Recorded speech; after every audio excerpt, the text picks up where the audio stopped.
Praise the Lord. Welcome to daily Bible reflections. ఈరోజు దేవుని వాక్యం ఆదికాండము 4వ అధ్యాయము 14 వచనాల నుంచి 26 వచనాల వరకు చదువుకుందాం.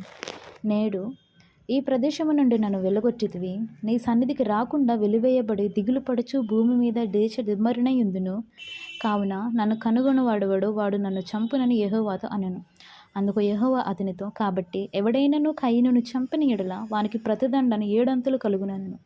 మరియు ఎవడైనను కయీనును కనుగొని అతనిని చంపక ఉండునట్లు యెహోవా అతనికి ఒక గుర్తు వేసెను.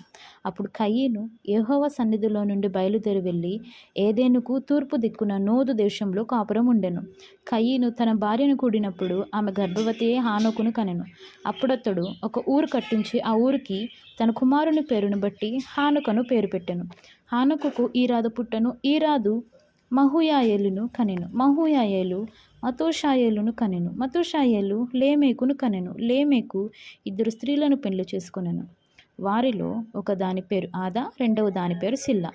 ఆదా యాబాలు కనెను. అతడు పశువులు గలవాడై గుడారములలో నివసించు వారికి మూల పురుషుడు. అతని సహోదరుని పేరు యూబాలు. ఇతడు సీతారాను సానికను వాడుక చేయు వారందరికీ మూల పురుషుడు. మరియు సిల్లా తుబల్కా ఈనును కనెను.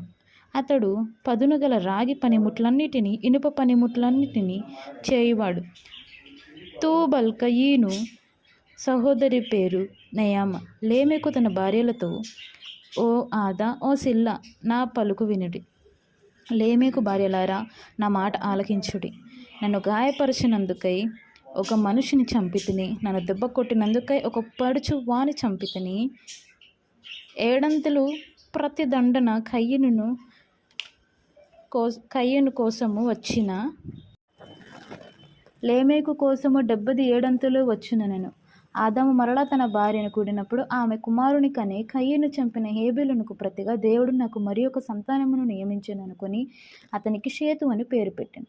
మరియు షేతునకు కుమారుడు పుట్టెను. అతనికి ఎనోష్ అని పేరు పెట్టెను. అప్పుడు యెహోవా నామమును ప్రార్థన చేయుట ఆరంభమైనది. చదవబడిన వాక్యం దేవుడు దీవించి ఆశీర్వదించునుగాక. ఆమేన్.